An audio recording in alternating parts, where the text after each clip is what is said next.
नमस्कार दोस्तों, royal maths education classes में आप सभी विद्यार्थियों का हार्दिक स्वागत है।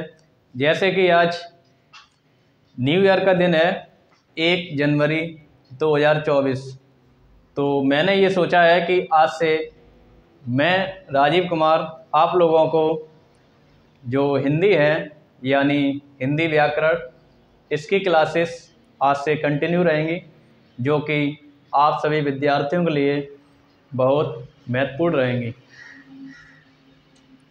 अब ये जो क्लासेस हैं वो किस किस स्टूडेंट के लिए महत्वपूर्ण रहेंगी, तो ये सब लिखा हुआ है UP TET, CTET, super TET, और जो कि आजकल जो भर्ती चल रही है यूपी पुलिस से, तो उसमें भी बहुत लाभदायक रहेगी। और जो अदर सिविल एग्ज़ाम होते हैं जहां हिंदी का टॉपिक आता है, तो कम से कम हिंदी 30 नंबर में आएगी, और अगर पुलिस भर्ती परीक्षा में आती है तो 50 या 60 नंबर को देखने को मिलती है। तो आप लोग कंटिन्यू क्लास में रहेंगे, लाइक करते रहेंगे, शेयर कर देंगे, और जिस विद्यार्थी ने इस चैनल को अभी तक सब्सक्राइब नहीं किया है तो मेरा उससे आग्रह है कि पहले चैनल को सब्सक्राइब करें, उसके बाद वीडियो देखें।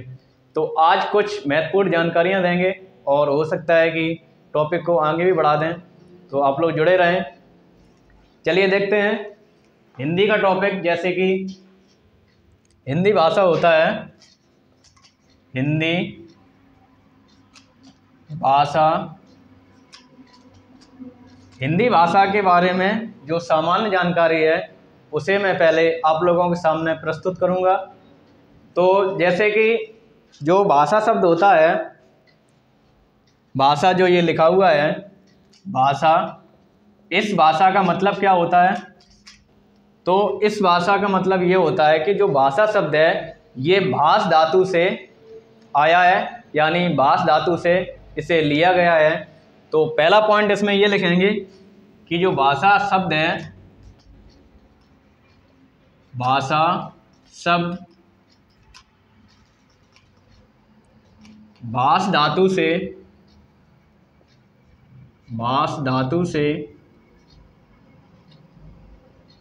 लिया गया है।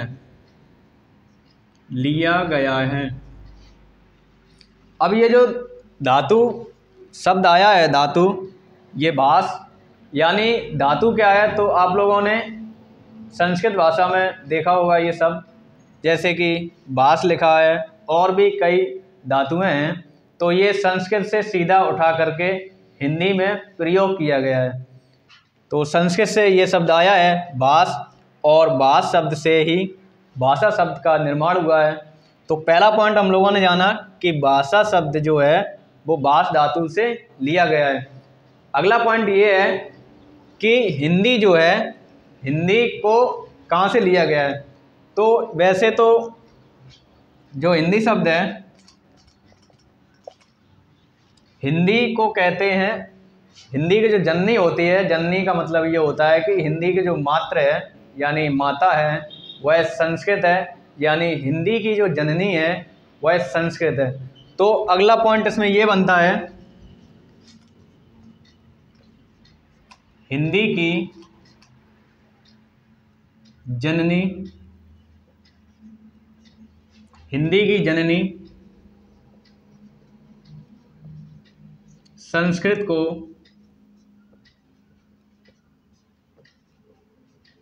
माना जाता है। ये ज़्यादातर पूछता है कि हिंदी की जननी किसे कहते हैं। 4 ऑप्शन होंगे, उसमें कई सारे विकल्प होंगे, जैसे कि अवधी भाषा और संस्कृत भाषा, प्राकृत भाषा, ऐसे कई से ऑप्शन होंगे। तो उसमें जो संस्कृत लिखा होगा वही ऑप्शन हमारा सही हो जाएगा, यानी हिंदी की जो जननी है वो संस्कृत है। यानी इसे कह सकते हैं जैसे कि वेदों में जो उल्लेख है वो संस्कृत के ही शब्द दिए गए हैं, तो जो हिंदी शब्द है वो संस्कृत से ही आया है। संस्कृत के काफ़ी वर्ड ऐसे हैं जो कि सीधे हिंदी में प्रयोग किए जाते हैं, और कुछ संस्कृत के वर्ड ऐसे हैं जो कि हिंदी में न ला करके उन्हें छोड़ दिया गया है। तो हमने अभी 2 पॉइंट बताए हैं आप लोगों को, भाषा शब्द भाष धातु से लिया गया है, और हिंदी की जननी संस्कृत को माना जाता है। अब देखेंगे इसकी कुछ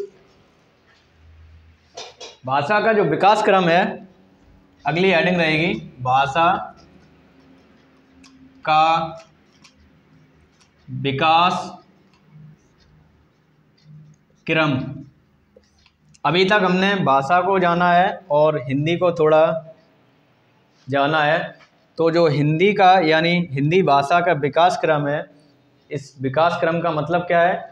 जैसे कि विकास जो शब्द है वह है, जैसे कि इंग्लिश में कहते हैं डेवलपमेंट, यानी जो हिंदी भाषा का विकास हुआ है वह कैसे किस प्रकार से हुआ है।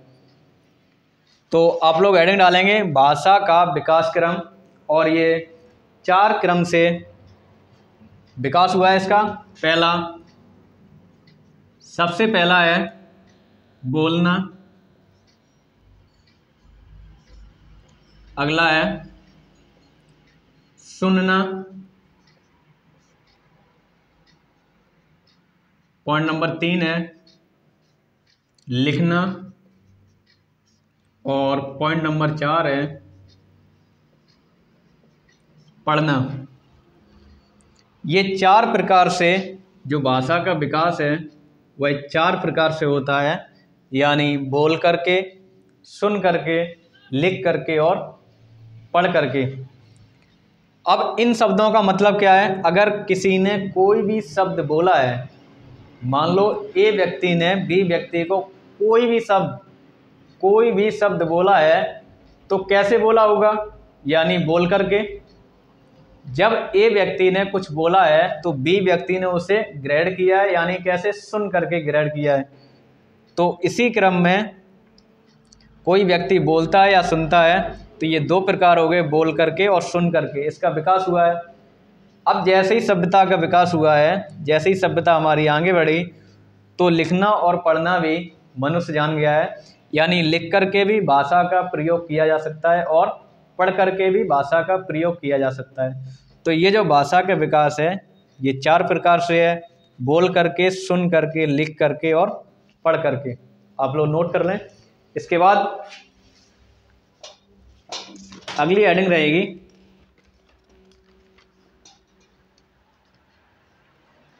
भाषा के प्रकार। भाषा के प्रकार, भाषा के कितने प्रकार होते हैं? तो ये हेडिंग रहेगी भाषा के प्रकार। अब जैसे यहाँ से समझ में आ रहा होगा कि बोल करके, सुन करके, तो इसी प्रकार से भाषा के 3 प्रकार बताए गए हैं। लिखेंगे इसमें भाषा के 3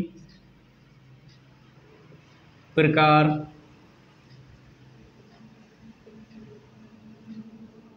होते हैं। भाषा के 3 प्रकार होते हैं। अब ये कौन कौन से प्रकार होते हैं? तो ये प्रकार होते हैं, प्रकार नंबर ए मौखिक भाषा, प्रकार नंबर बी लिखित भाषा, प्रकार नंबर सी सांकेतिक भाषा। भाषा के 3 प्रकार होते हैं।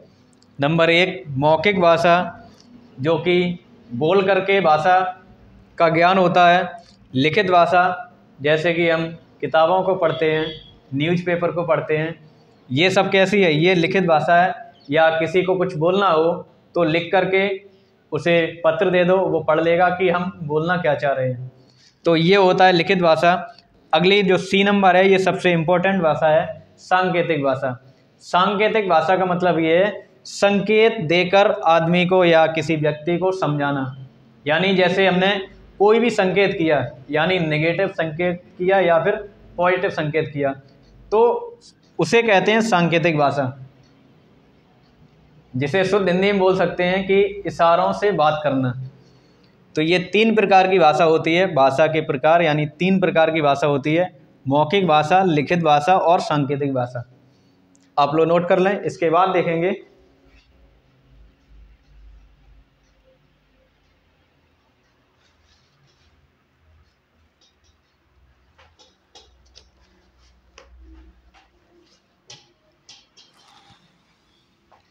तो अभी तक हम लोगों ने जो सीखा है भाषा के बारे में, भाषा के प्रकार, भाषा का विकास क्रम।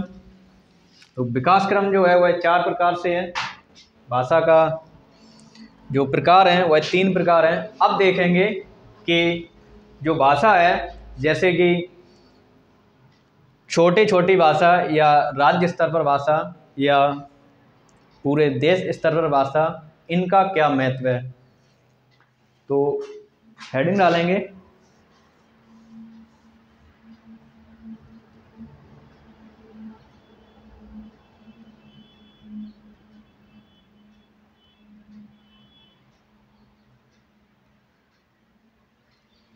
डालेंगे भाषा का स्तर।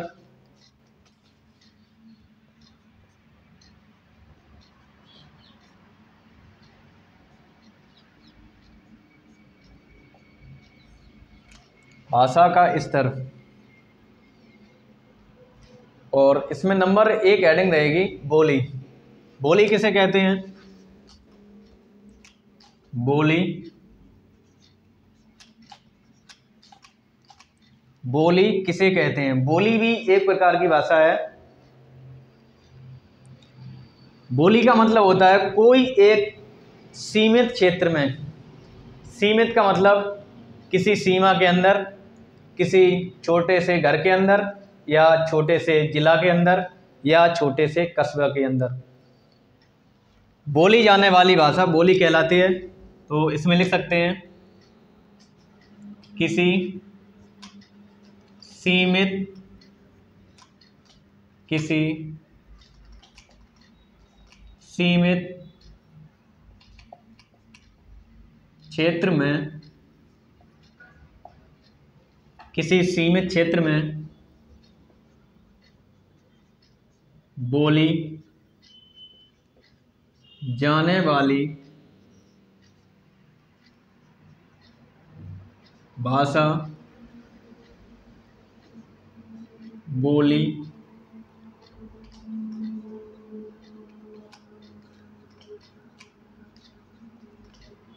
कहलाती है। बोली किसी भी एक सीमित क्षेत्र में बोली जाने वाली साधारणतया भाषा बोली कहलाती है। अब देखेंगे अगली भाषा को ही देख लें।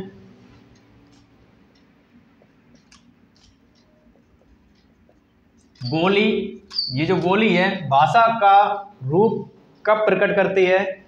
यानी पहले बोली थी जो छोटे यानी सीमित क्षेत्र में बोली जाने वाली भाषा भाषा कहलाती है।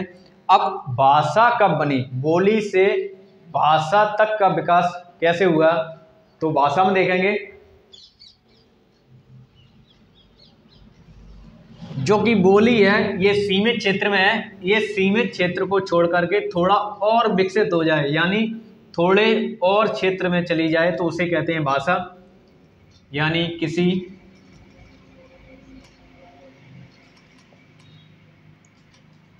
किसी क्षेत्र में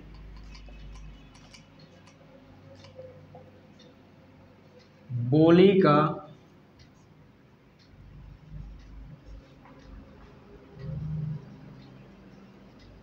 विस्तारित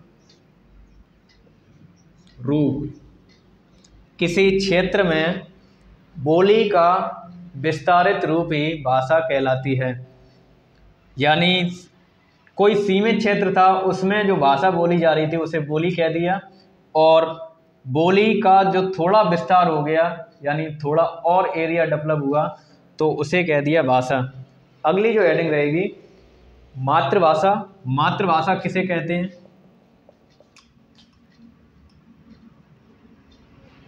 मातृभाषा, मातृभाषा किसे कहते हैं?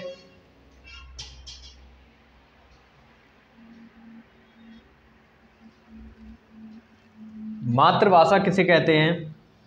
पहले तो सीमित क्षेत्र था तो उसमें जो भाषा बोली जा रही थी उसे कह दिया था बोली। अब सीमित क्षेत्र से थोड़ा और विस्तार हुआ तो उसे कह दिया भाषा। मातृभाषा जो माँ के या परिवार से जो सीखी जाती है भाषा उसे कहते हैं मातृभाषा। अतः हम लिख सकते हैं माँ के या माँ से या परिवार से, माँ से या परिवार से ग्रहण की गई भाषा, माँ से या परिवार से ग्रहण की गई भाषा को मातृभाषा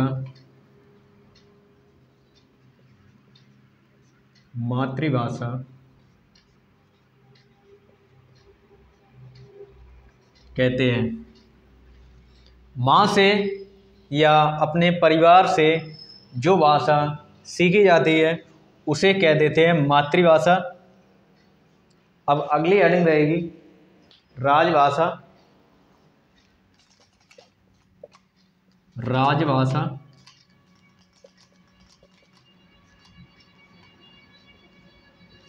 राजभाषा किसे कहेंगे?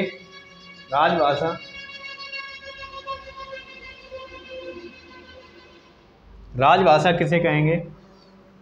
तो जैसे मातृभाषा बताया गया है कि माँ से या परिवार से ग्रहण की गई भाषा को मातृभाषा कहते हैं, इसी प्रकार से राजभाषा जो किसी राज्य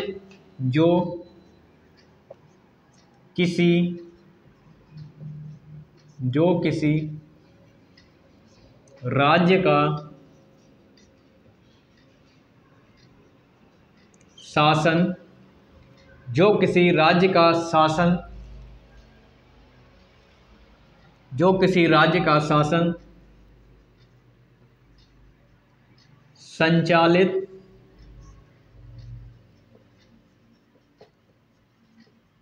होता है, यानी जिस भाषा में किसी राज्य या राज्य का शासन संचालित होता है उस भाषा को कहते हैं राजभाषा।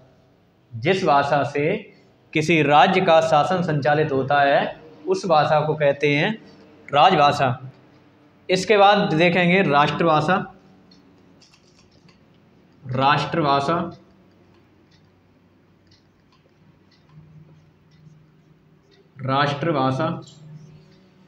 राष्ट्रभाषा किसे कहेंगे?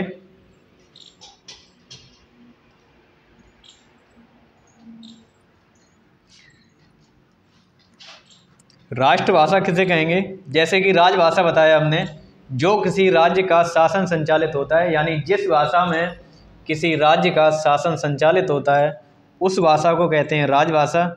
और अगला लिखा हुआ है राष्ट्रभाषा जिस देश का या जिस देश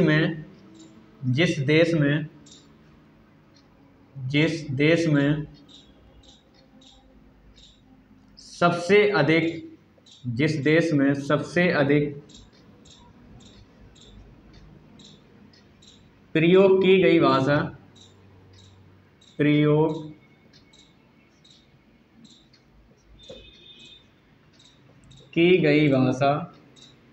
को राष्ट्रभाषा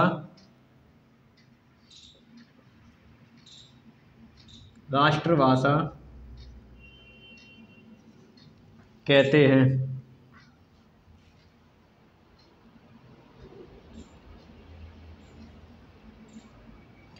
या इसे कह सकते हैं कि हर एक देश का एक संविधान होता है, जैसे कि भारत का भी है और अमेरिका का भी है।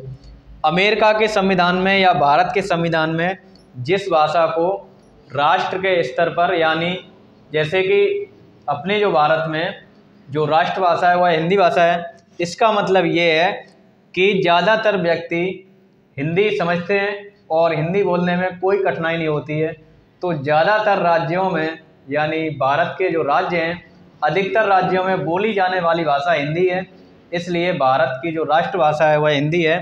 तो राष्ट्रभाषा, राजभाषा, मातृभाषा, भाषा और बोली, इनमें थोड़ा थोड़ा यानी बारीक बारीक अंतर है। तो इस प्रकार से हमने विस्तारित बता दिया। जैसे कि बोली है, किसी सीमित क्षेत्र में बोली जाने वाली भाषा बोली कहलाती है, चाहे वो घर के अंदर हो या किसी राज्य के अंदर। राज्य के अंदर तो नहीं कह सकते हैं, कोई छोटे से यानी जैसे कि कस्बे के अंदर बोली जाने वाली भाषा बोली कहलाती है। भाषा किसी क्षेत्र में बोली का विस्तारित रूप, यानी बोली तो किसी कस्बे के अंदर बोली जा रही थी, लेकिन उसका अगर थोड़ा सा भी विस्तार कर दिया जाए तो उसे कहते हैं भाषा। और अगला है मातृभाषा, यानी माँ से या अपने परिवार से सीखी गई या ग्रहण की गई भाषा को मातृभाषा कहते हैं। और अगला लिखा हुआ राजभाषा, जिस भाषा में किसी राज्य का शासन संचालित होता है उसे कहते हैं राजभाषा। और राष्ट्रभाषा, जिस पूरे देश में जो भाषा लागू की गई हो, यानी संविधान में जो लागू की गई हो, उसे कहते हैं राष्ट्रभाषा। तो हमें उम्मीद है कि आप लोगों को इन सब के बारे में पहले से जानकारी होगी। अगर नई जानकारी है तो आज हमने अपने वीडियो में ये सब जानकारी दी है, आप लोग नोट कर लें और लाइक कर दें। अगला देखेंगे।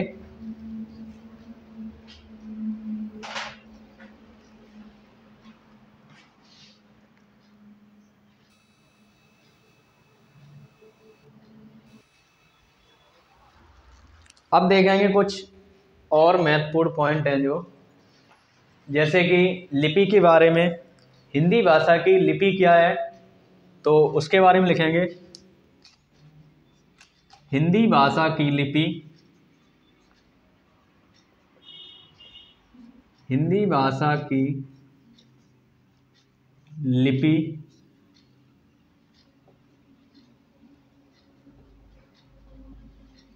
देवनागरी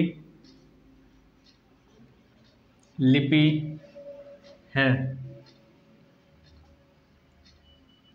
जो हिंदी भाषा की लिपि है वह देवनागरी लिपि है। जैसे कि हम आ लिखते हैं तो ये देवनागरी में लिखते हैं, ई लिखते हैं ये देवनागरी में लिखते हैं। तो जो हिंदी भाषा की लिपि है वह देवनागरी लिपि है। हिंदी भाषा को जो संविधान में लागू किया गया है वो राजभाषा के स्तर पर किया गया है। हिंदी को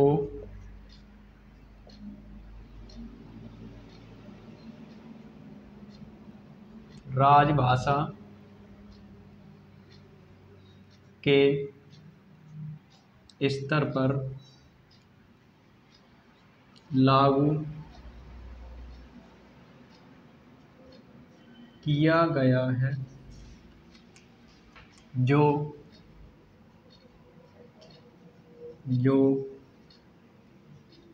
संविधान के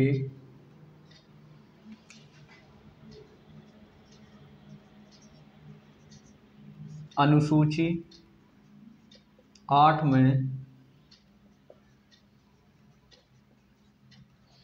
उल्लेखनीय है।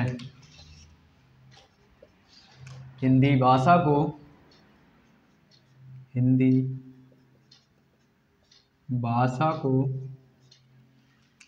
अनुच्छेद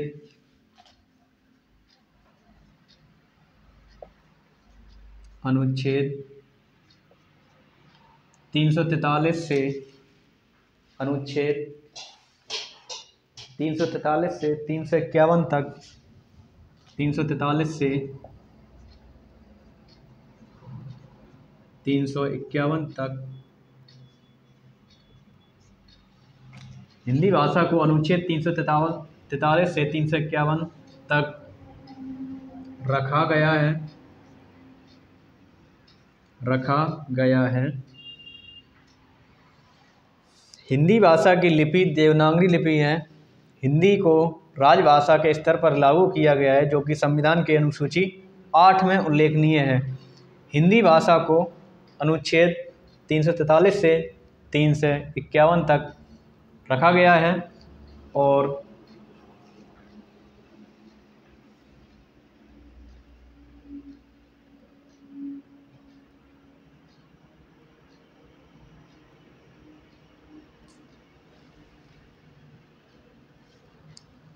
और संविधान में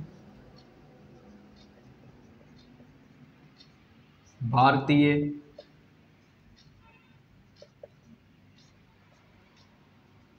संविधान में 22 भाषाओं को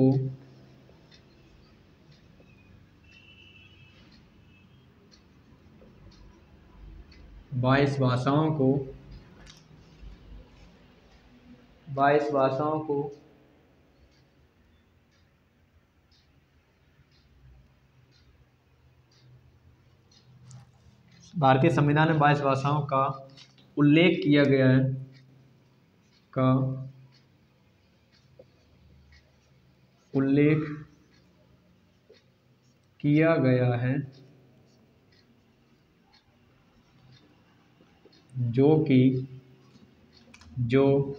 जिसमें हिंदी भी सम्मिलित है, जिसमें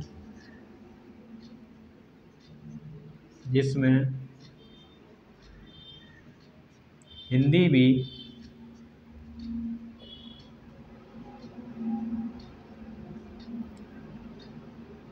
सम्मिलित है। भारतीय संविधान के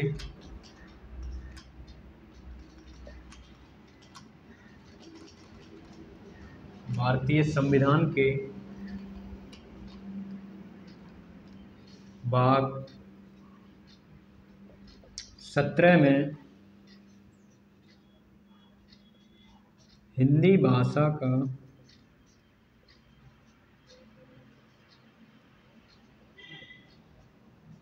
उल्लेख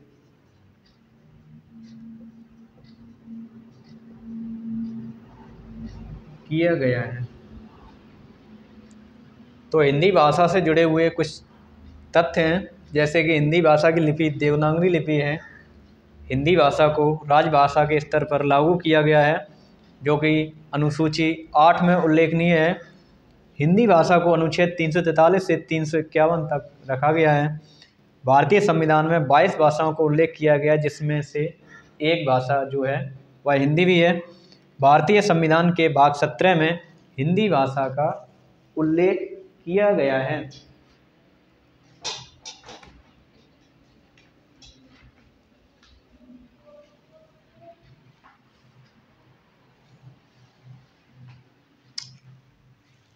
तो गाइस, आज के लिए इतना ही। मिलते हैं अगले वीडियो में। तब तक के लिए लाइक कर दें वीडियो को, शेयर कर दें और ज़्यादा से ज़्यादा मित्रों के व्हाट्सएप, फेसबुक या इंस्टाग्राम जो ग्रुप हैं उनमें शेयर कर दें, ताकि इस चैनल को जो है मोटिवेशन मिल सके और जिससे इस चैनल को अच्छा परिणाम भी मिल सके।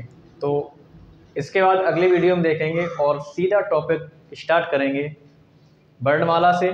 तो आप लोग जुड़े रहें इस चैनल से, लाइक कर दें, शेयर कर दें।